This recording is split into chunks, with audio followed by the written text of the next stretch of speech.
Jaya Radha Madhava Kunja Bihari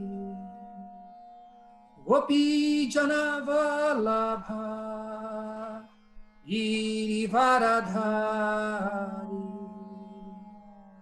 Gopi Jana Vallabha Girivaradhari Yashodanandanam Brajajanaranjanam Yashodanandanam Brajajanaranjanam Yamunatira Vanachari Yamunatira Vanachari Jaya Radha Madhava Kunja Bihari Jaya Radha Madhava Kunja Bihari Gopi Jana Vallabha Girivaradhari Yashodanandana Brajajanaranjanam Yashodanandana Brajajanaranjanam Yamunatira Vanachari Jaya Radha Madhava Kunja Bihari Namaham Vishnu Padaya Krishna Pristaya Bhutale Srimati Bhakti Vedanta Swami Niti Namini Namaste Saraswati Devi Gauravani Puchadini Nirvishesha Shunyavadi Patatade Sutarine Pancha Kalpa Tarubhescha Kripa Sindhu Jaivacha Patitanam Pavanebhyo Vaishnavyo Namo Namaha. Então, bem-vindos. Então, nós estamos iniciando o nosso quinto ou sexto curso do grupo de estudos Bhaktivedanta. Então, o curso que nós vamos iniciar vai ser sobre mantras, sons que criam e que libertam. Então, na verdade, o som é uma coisa muito misteriosa. Não? Podemos ver que existe, assim, dimensões, mesmo na nossa realidade que nós experimentamos, que nós, como seres humanos, não temos acesso. Por exemplo, existem sons que os cachorros, que os gatos podem ouvir. Todo mundo que tem gatinho, cachorrinho em casa sabe que quando começa os rojões, os trovões da tempestade, os bichos ficam desesperados e vai para embaixo da cama, entra embaixo do cobertor. Não é assim quem tem experiência desses animais, porque a audição deles, é dito que o ser humano, ele ouve frequência que vai de 20 a 20 mil, chamado hertz, ou seja, ciclos por segundo, na verdade. Agora, um gato, um cachorro, ele já pode ouvir 40 mil hertz. E ainda existe animais que têm capacidade maior ainda, como, por exemplo, o morcego e o golfinho, são os que mais captam frequências inalcançáveis. Por exemplo, chegam a ouvir 100 mil hertz. Então, imagina, nós, como seres humanos, não ouvimos nada. E ainda assim, nós estamos falando do som, de som assim, que está em volta de nós. Imagine outras dimensões de sons, em outros planos. Por exemplo, o som no plano espiritual, que é inconcebível para a gente. Então, na verdade, esse aspecto vibratório que nós temos, que nós conhecemos, ou pelo menos ouvimos falar, ele não é nada comparado com dimensões assim, como Shakespeare falou, existe muito mais entre o céu e a terra que supõe a nossa vã filosofia. Não? Então, significa que nós não podemos conceber o que vai estar além. Né? Então, no nosso curso, nós vamos começar a trabalhar exatamente com uma vibração de som. Vamos estudar sobre a natureza do som. Como que o som se manifesta do plano arquetípico ideal até o nosso plano vibratório e os nossos sentidos, especialmente a nossa audição, pode captar.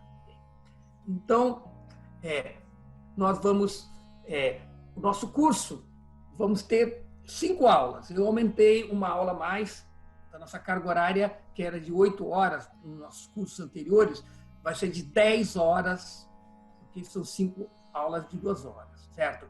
Então, primeira coisa, nós vamos falar sobre a natureza do som.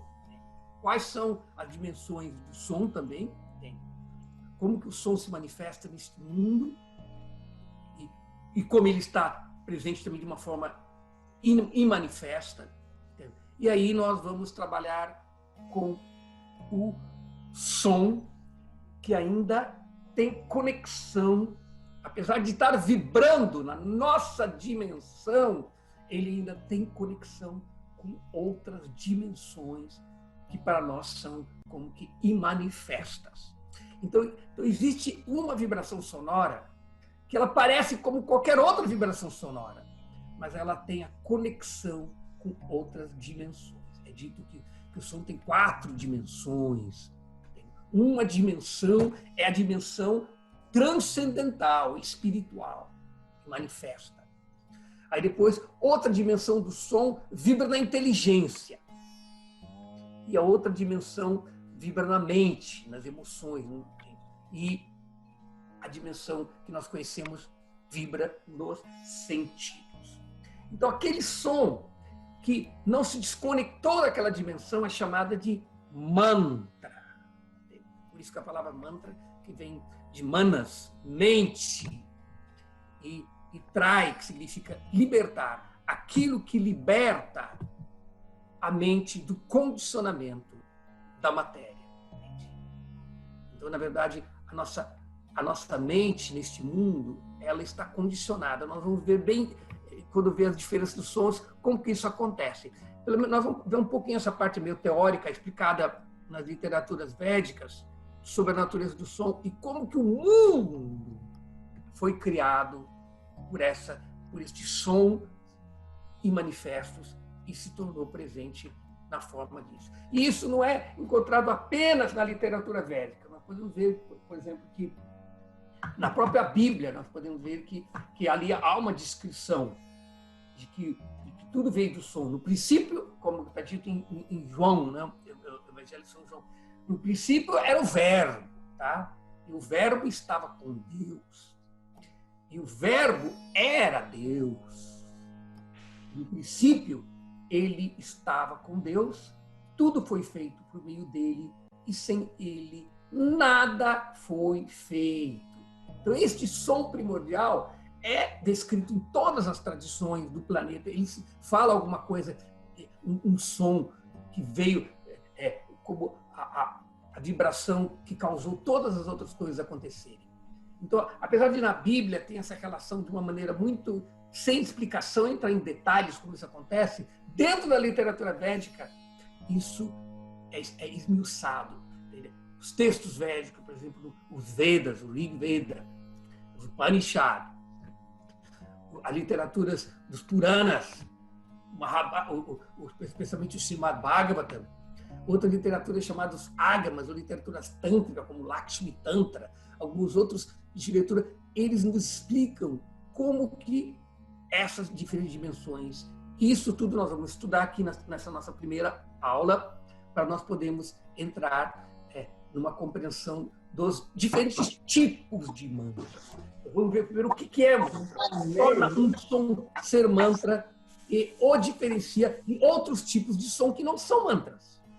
Muitas pessoas falam, não, mantra é apenas uma questão de condicionamento. Você repete, eu vou pegar a palavra ish, ish, ish, ish, ish, e repetir, esse é o meu mantra. O mantra, ele não recebe, ele não fica potente pelo uso ou pela intenção dele ser algo. Ele é manifesto de uma dimensão arquetípica que inclusive cria essa dimensão. Toda a verdade tem isso. E a questão da criação pelo som está ligado muito ao idioma do sânscrito, tá? Porque o sânscrito é a língua tipicamente de mantra, tá?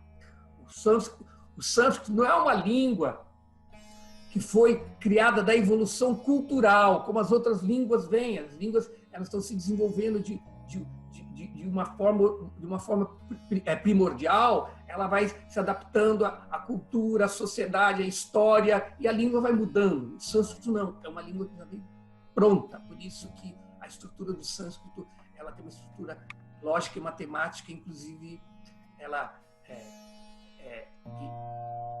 não só a ciência, como também nas ciências do Nyaya, do Nava Nyaya, que se desenvolveu na Idade Média, você coloca o sânscrito como se fosse quase como uma linguagem de programação, tá?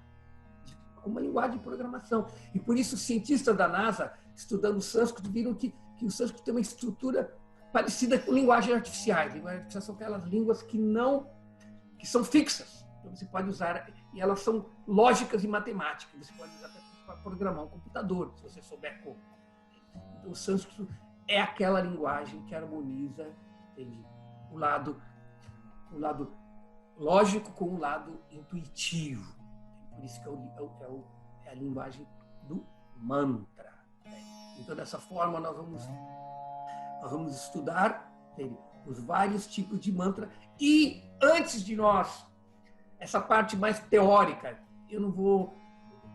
vai ser um curso muita teoria, nós vamos ter bastante teoria também para nós entendermos o que nós estamos fazendo, mas nós vamos também ter pelo menos 2 aulas, nós vamos entrar no estudo da parte do sânscrito, que é essencial para não só entender os mantras, mas como para poder cantar os mantras, para poder falar os mantras. Então, vou ter uma noção básica da parte fonética, da pronúncia do sânscrito, e vamos estudar o sânscrito dentro do contexto filosófico da criação, tá?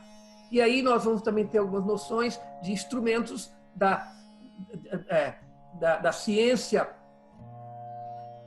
da métrica, de como que os sons podem ser ritmizados, como que os mantras são cantados nessa questão. Então nós vamos dar noções.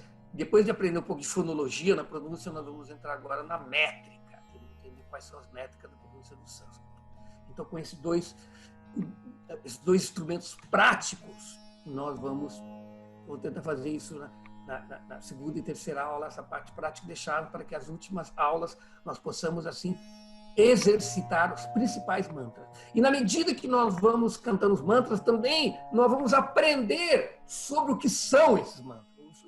Além de nós aprender a cantar os mantras, nós vamos entender o que é o Gayatri Mantra, o que é um Mantra Bija, o que é um Mula Mantra, o que é um Maha Mantra, o que são. Então, todos esses tipos de sons, na prática, vocês devem ter já. Eu sei que eu mandei bem em cima da hora, hoje, de manhã cedo, a apostila para vocês, e alguns talvez não tenham tido tempo de dar uma olhadinha, mas quem folheou a apostila, o que é que vocês acham? Tem bastante informação e temos instrumentos para que nós possamos fazer esse curso ser bem, assim, objetivamente lucrativo. Nós vamos ter um resultado, nós vamos ganhar no nosso estudo. Então, por que o uso de mantra é importante? Hoje em dia, os mantras são utilizados no yoga, os mantras são utilizados nas terapias, como Ayurveda. Os mantras são utilizados na astrologia. Os mantras são utilizados até mesmo na parte do meio ambiente, que é o Vastu Shastra. Nós temos tem um amigo meu que está fazendo curso. Cadê? Se ele está? Fernando, tá aí? É o Fernando aí. Acho que ele não chegou ainda. Ele trabalha, ele é um arquiteto que trabalha com Vastu Shastra, que é a ciência do meio ambiente, de acordo com os Vedas. Então, os mantras estão presentes em toda a cultura védica. E também o lado religioso, o lado ritualístico e o lado espiritual. A própria meditação, ela está conectada com a questão de conectar com sons que nos libertam da nossa dimensão. Então, é assim que então nós vamos entrar aqui. Então, a primeira coisa, vamos voltar aqui para aparecer. Então, pela nossa introdução, já deu para nós vermos realmente, entende, que nós vamos trabalhar com uma potência. O som, então, vamos passar aqui agora, eu vou colocar aqui a apostila na tela, para nós podermos acompanhar.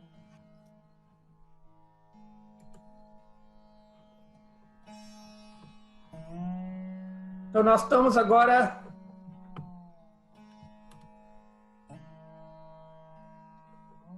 iniciando este primeira parte do nosso curso, que vamos falar os mantras, como dentro do processo da criação deste mundo material, tá?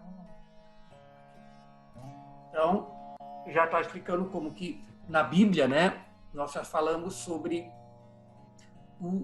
o som sendo o verbo a causa da criação material. Certo?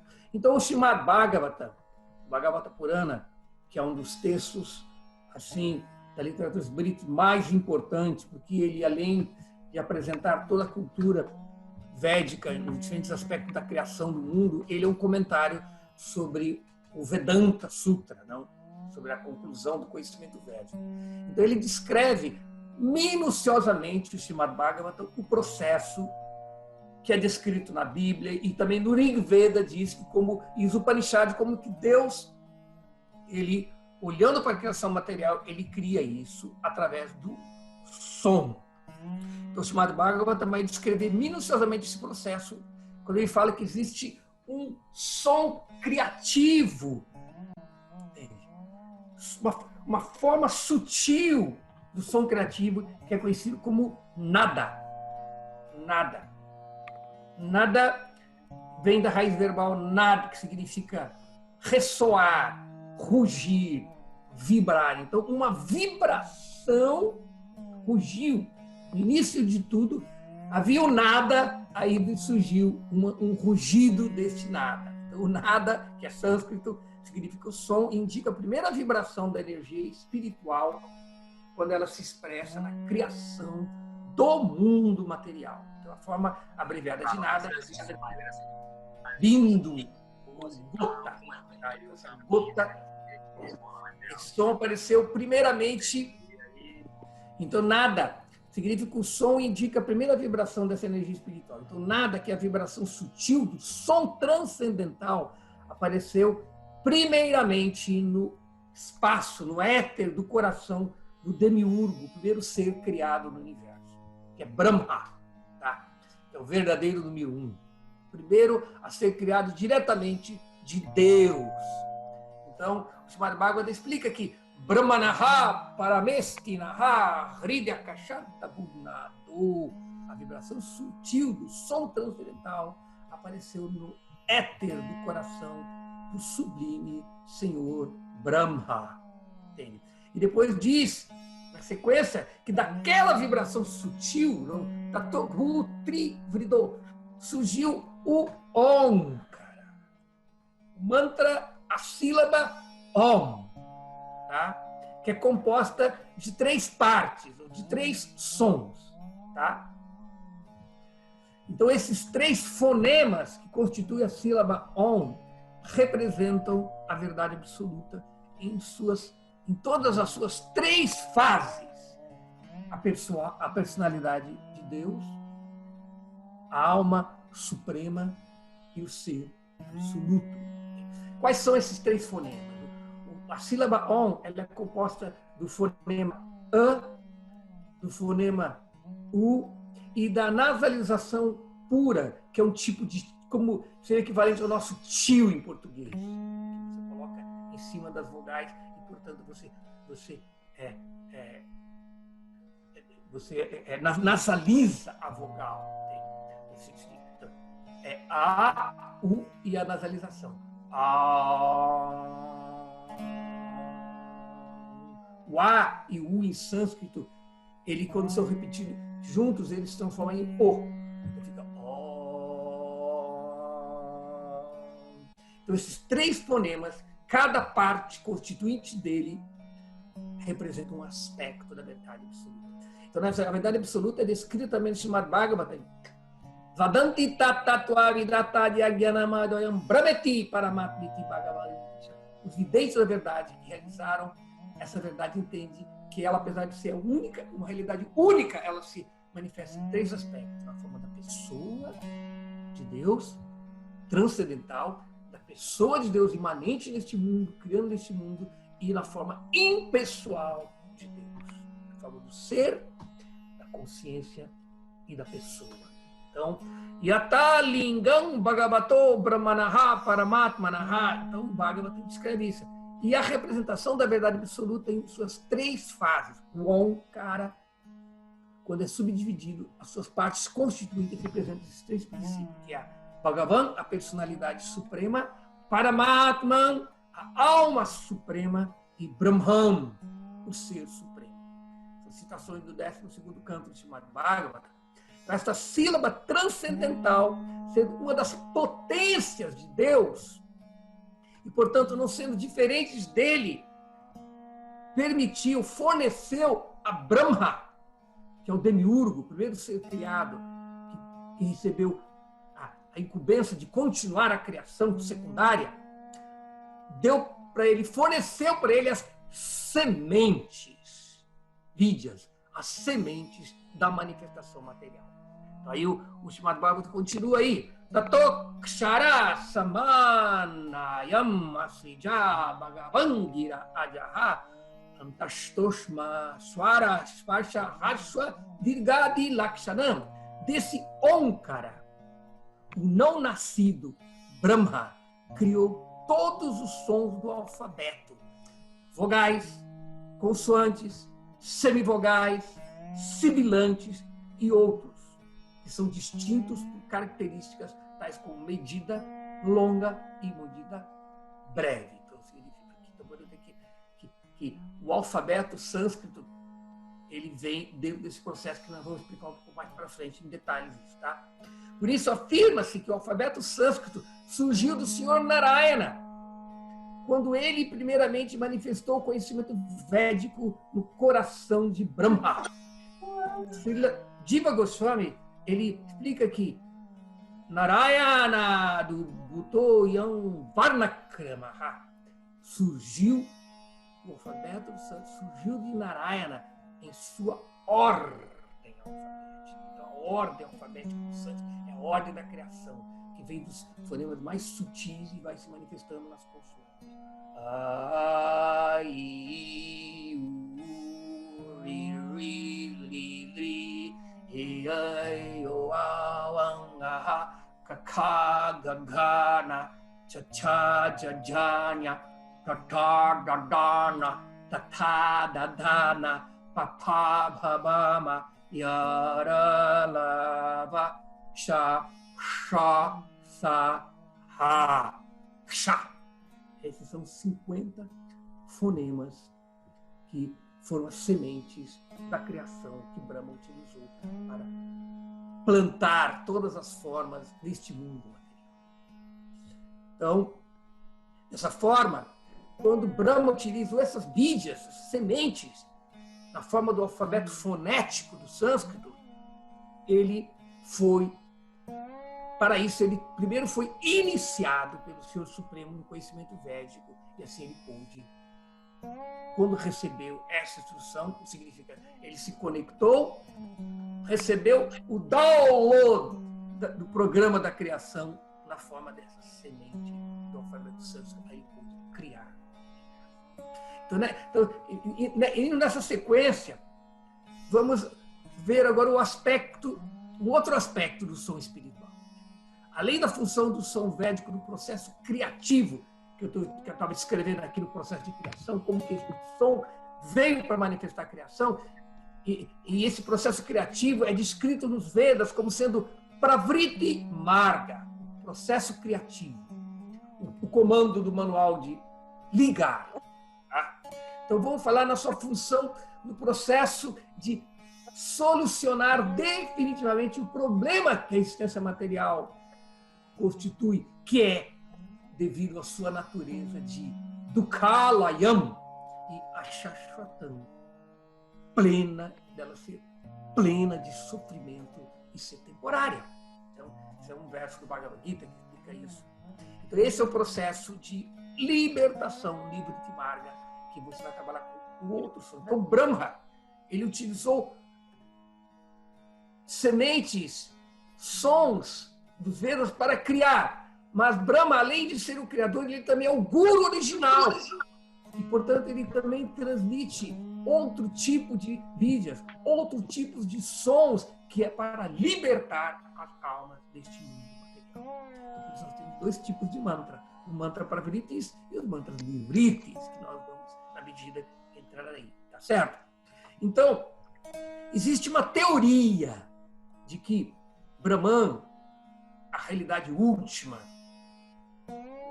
o uno, o absoluto, seria o som, o shabda, ou a palavra, ou o verbo, que em sânscrito chama-se vaka, que seria a essência idealizada da linguagem. Essa teoria de que o som é a origem de tudo, o som é a própria realidade de Deus última, foi desenvolvido pelos filósofos da linguagem e dos pensadores da escola do Mimamsa, que é o Karma Mimamsa, que é a hermenêutica dos Vedas, que mostra que o karma e os mantras são mais importantes que o conhecimento e a salvação, e inclusive a devoção. Eles priorizam isso. Então, eles falam que esse conceito de Shabda, o conceito de Shabda Dhamma desses pensadores do Mimamsa, principalmente, e da teoria da filosofia da linguagem védica, ele foi desenvolvido nas cosmologias da literatura chamada como Agamas ou Tantras, baseado nisso. Agora, existe também outros seguidores da tradição tântrica, especialmente o tantrismo Vaishnava, que é chamado Pancharatras, que são os Vaishnavas, que são monoteístas. Eles não acreditam que o som, que o Brahman pessoal, este som, essa vibração, seja origem, mas sim a personalidade suprema da divindade, como Paramatma ou como Bhagavan. Paramatma é o aspecto de Deus ligado à criação do mundo, o Bhagavan é o aspecto de Deus na dimensão transcendente. O disco voador apareceu aí. Então, os Vaishnavas não aceitam a teoria de que a realidade última seja um Shabda Brahman, um Brahman som impessoal. Não. Eles relegam o Brahma, o Shabda Brahman, o som primordial, não como sendo Deus, mas sim como sendo uma das potências, uma das Shaktis da divindade. Então, o som não é Deus, o som é a Shakti, a energia de Deus. Mais precisamente, o Shabda Brahma seria o Vak, o verbo identificado com a sua Shakti chamada Jnana Shakti, a potência do conhecimento do Senhor Supremo. Então, essa potência do conhecimento na verdade, tem dois aspectos, duas potências. Este som se identifica com essas duas potências. Uma é chamada Jnana Shakti ou Samviti Shakti, a potência do conhecimento. E esta potência de conhecimento, chamada Samviti Shakti, ou Jnana Shakti, junto com outra potência de Deus chamada Sandhini Shakti, a potência de existência, e uma terceira potência chamada a potência de Ladini Shakti, a potência de bem-aventurança. Porque se Deus é Sat, Chit, Ananda, eternidade, conhecimento e bem-aventurança, ele tem Shaktis que manifestam esses três aspectos. Porque se Deus não é manifesto, ele é apenas um Brahman impessoal. O Brahman impessoal ele não se apresenta com Shakti nenhuma, ele é impotente, ele não tem potência. Então, o aspecto da divindade onipotente, todo-poderoso, implica Deus com suas Shaktis, suas potências, suas energias, energia de conhecimento, energia de existência e energia de prazer, energia de atividades, Kriya Shakti. Então Shabda Brahman, em sua natureza absoluta, chama-se Para, ou Paravaka. Para significa transcendental. E Vaka é o verbo. É a fala transcendental. É o som transcendental. Tá? E ele é a dimensão mais sutil da realidade e é dele que se manifesta as outras três formas mais densas ou menos sutil do som. Isso vamos ver em mais detalhe mais para frente, tá? Então, eu vou só citar uma citação de Srila Prabhupada falando sobre isso no Bhagavad também, que ele diz que, de acordo com o conhecimento védico, o som védico divide-se em 4 fases, que pode ser compreendido apenas pelos brahmanas mais inteligentes. Isso acontece porque 3 das divisões situam-se no interior das entidades vivas, e só a 4ª divisão se manifesta externamente como a fala. Mesmo essa 4ª fase do som védico, que chama-se Vaikari, é muito difícil de ser compreendida pelos seres. Então nós vamos trabalhar, então nós podemos ter uma ideia do que nós estamos lidando, não? Estamos lidando com o som em aspectos assim, muito, muito esotéricos. Tá? Então vou falar agora sobre a origem e a criação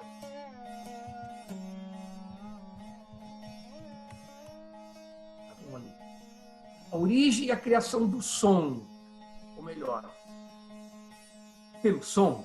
Então, este é um pequeno resuminho de todo um curso que eu dei de cosmologia védica, para nós entender como que o som entra. Então, é dito que no início tudo era uma escuridão, tudo era um vazio, um estado imanifesto e primordial da natureza material, que era conhecido como Pradhana. A palavra Pradhana significa primeiro ou primordial, os primórdios de tudo, o começo de tudo.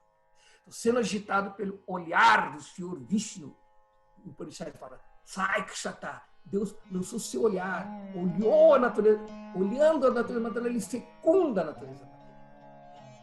E este olhar de Vishnu, ele é chamado de Shakti, Kala Shakti, a potência do tempo que se manifesta sob o controle de uma expansão da divindade chamada como Shambhu, Shiva.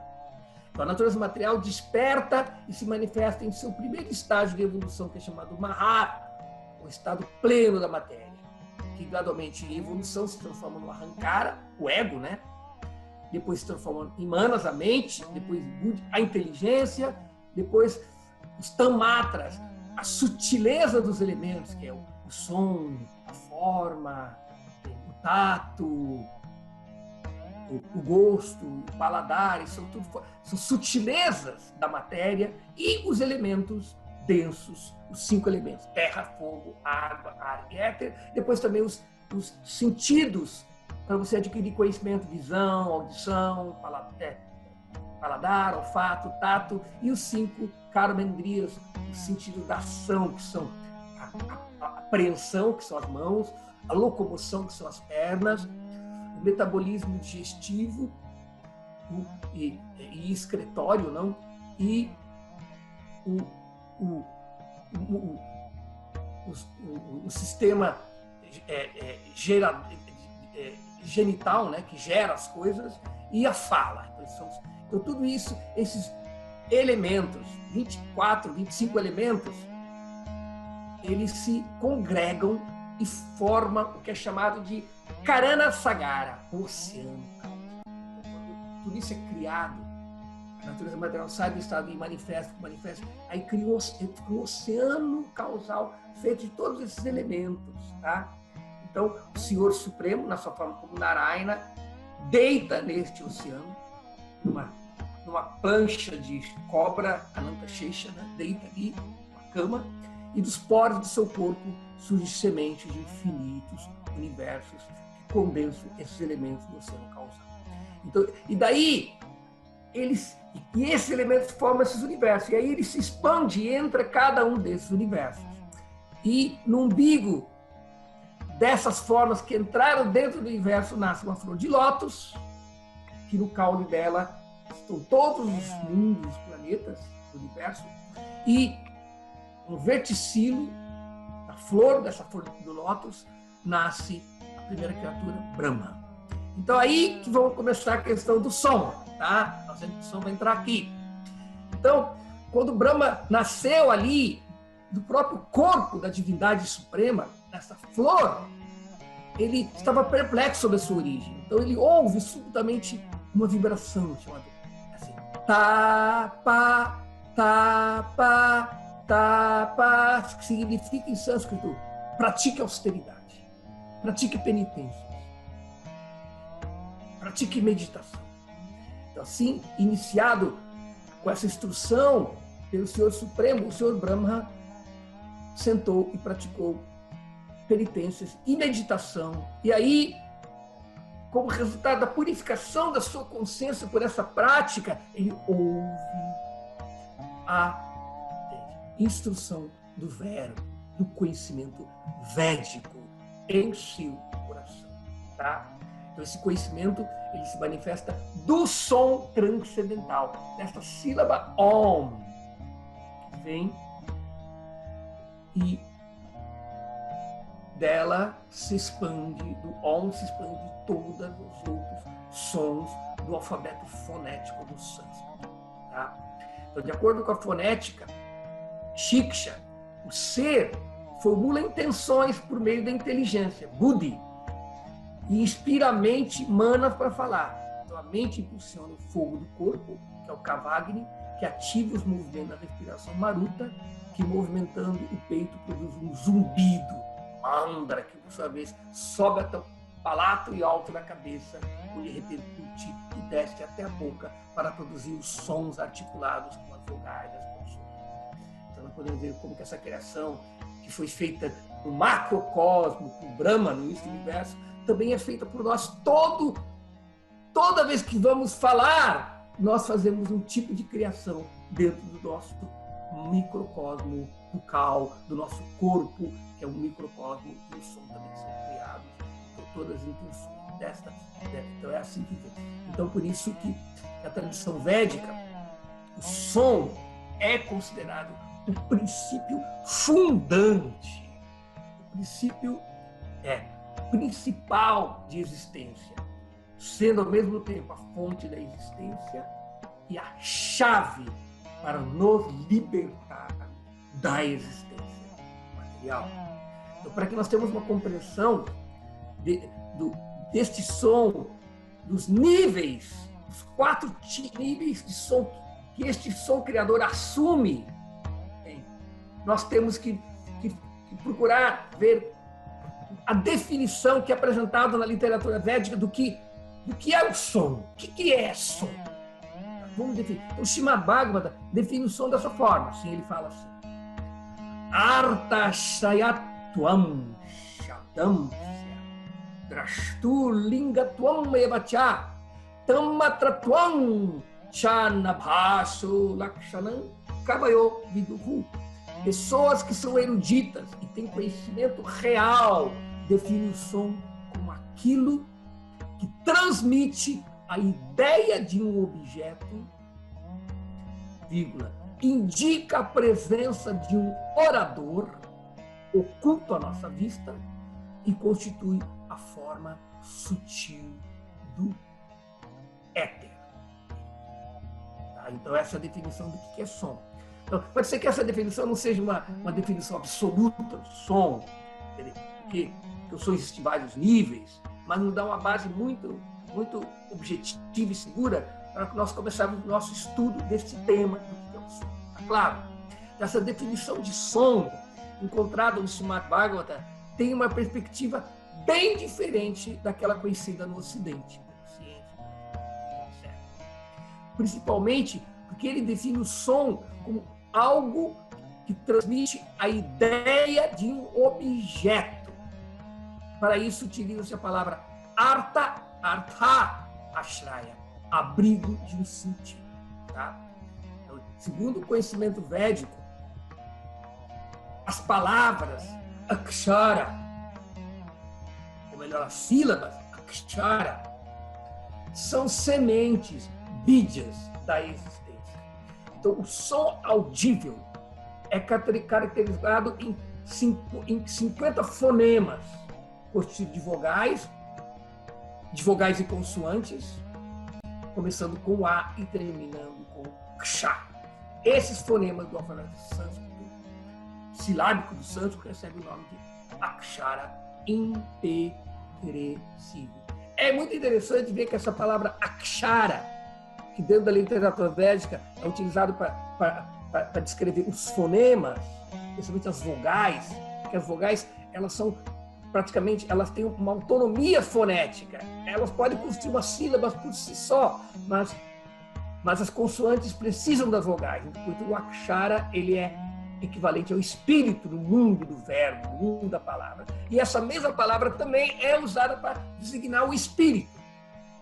No Bhagavad Gita, ele diz que, o Bhagavad Gita, logo no seu estudo filosófico sobre a natureza, ele explica também sobre que existem dois akshara, o que é falível e o que é infelível. A alma individual é um akshara e o Senhor Supremo é o Supremo akshara. E, portanto, estes fonemas, chamado akshara, também representam Deus. E especificamente Deus na forma do som. Ele é sinônimo da sílaba Om. Om Kara. Kara significa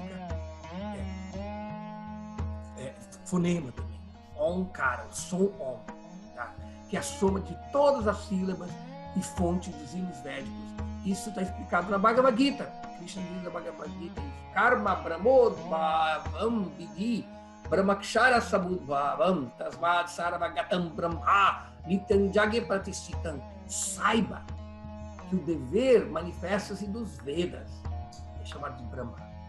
Brahma origina-se do imperecível, que é Akshara. Por isso, Brahma está em toda parte, reside no sacrifício. Então, os Tantras situam os Aksharas, o fonema, ao nível da sua fonte material, relacionando eles com as deidades, com os aspectos salvíficos da Shakti divina. Cada um dos estágios de sua manifestação são fases de evolução do universo. Dessa forma, Aksharas são sons potenciais continuamente conectados aos objetos com os sons, Shabda e o seu sentido. Então, significa o verbo, o som, por excelência, considerado Akshara, é aquela vibração que não se separa do seu sentido. Na verdade, aqui nós podemos fazer a distinção entre som e ruído. O ruído se distingue do som porque ele não é artashaya, ele não é abrigo de sentido. O ruído não tem sentido, por exemplo. Se eu bato aqui esse mouse aqui, isso é um ruído. Ele não tem sentido. Ele não é uma linguagem. A linguagem é aquele som que tem sentido. O verbo é aquele que tem sentido. Você não pode separar o sentido da própria coisa. Então, isso é o som na sua forma pura. Tá claro? Então, karma, por sua vez, que é o dever prescrito, vendo aquele verso do Bhagavad Gita que diz que o karma se manifestou dos Vedas, tá? As ações, como nós devemos agir na arma, manifestou dos Vedas, que é nesse sentido aqui, essa palavra Brahma, ele indica o Veda, tá? Essa manifestação não é exatamente direta, porque existem dois tipos de manifestações do som. Uma é a espiritual e a outra é a material. Isso é indicado pela palavra Udbhavam, manifestação, que indica material, e os Vedas já são manifestação direta. Então, o material é a manifestação indireta e os Vedas é a manifestação direta do som primordial, Om. Por isso, em relação a essa manifestação, não se utiliza a palavra Udbhava, manifestar-se, usa a palavra samudbhava, que significa originar, origem, não apenas manifestação. Uma coisa que ela tem origem, é diferente do que se manifesta. Tá? Então, Baladeva Vidyabhushana, ele comenta um dos aforismos do Vedanta Sutra, que afirma que a criação dos corpos materiais de todas as entidades vivas do universo é feita a partir do som do Senhor Brahma. Então, essa recordação das formas eternas e arquetípicas presente na afirmação dos Vedas. Então, os Vedas falam isso, que tudo que se manifesta nesse mundo, os homens, animais, seres, até os deuses, eles são eternos apenas como ideias arquetípicas, que podem se manifestar temporariamente e depois serem destruídos, portanto, a visão considerada ilusória. Mas aquela ideia, o princípio que faz ele se manifestar, ele é eterno nos Vedas. Significa que neste mundo nada se manifesta do acaso. Não é como a ciência tenta colocar que as coisas vêm por um processo de evolução causal, pelo acaso aquilo se transforma aqui. Não existe um acaso, existe uma programação, uma vibração. A vibração védica é a programação de como que o programa tem que rodar, como que ele tem que se manifestar. Então, por isso que o som que se manifesta nesse mundo, ele tem sentido. É isso que separa o conceito cosmológico dos Vedas do conceito cosmológico da ciência. A ciência, o mundo é criado pelo acaso e infinitamente, mas de acordo com os Vedas, o cosmos se manifesta baseado num propósito. Tem um propósito. Existe um propósito.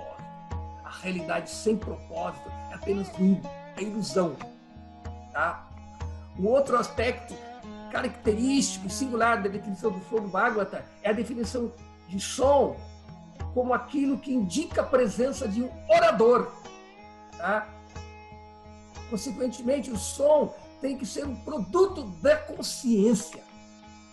Nesse sentido, os textos védicos denominam o som como vaka, ou fala, ou seja, a fala de alguém. Se há uma noção de que existe um verbo, uma fala, quem fala, implica que alguém falou. Então, o Tantra, algumas escolas da filosofia Tântrica aceitam a teoria dos Mimamsas, tá? Sobre a eternidade do som, Shabda, e do sentido, Artha. E consideram que Artha e Shabda, o som e o sentido, são personificações de Shiva e de Shakti, como o próprio universo. Eles chamam a fonte original de Shabda Artha Brahman, em vez meramente de Shabda Brahman, pois essa é a fonte tanto dos objetos como de suas descrições. Palavras e seu sentido, se referindo ao mundo material, são as várias manifestações da Shakti, da energia material, da energia divina. Tá? Então, se nós considerarmos que o som,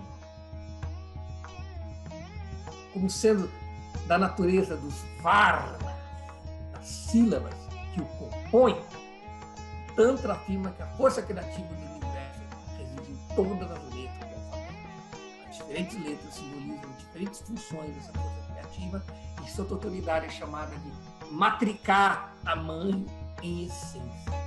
Dessa forma, o Tantra vê os mantras não meramente como uma combinação caprichosa de sons, mas como a forma sutil das deidades diretoras, das divindades, sendo que o verdadeiro propósito da meditação do mantra seria o de se comunicar com a deidade de cada mantra em particular. Ou seja, existe uma inteligência por trás de cada som, existe uma personalidade, existe uma personificação de cada som. Ou seja, os mantras, eles são encarnações de deidades, de princípios de inteligência, princípio de inteligência. Por isso, o som é aquele que tem propósito. O som é aquele que tem sentido. Porque existe uma inteligência que o produz. Então, todos os sons estão nessa forma. Então, com isso, dá para nós termos uma ideia geral do que é o princípio do som, para nós podermos entender. Porque Agora vamos ver como que este som vai se manifestar. Antes de nós entrarmos nisso, falarmos sobre essas 4 manifestações do som, então nós vamos fazer um intervalozinho aqui.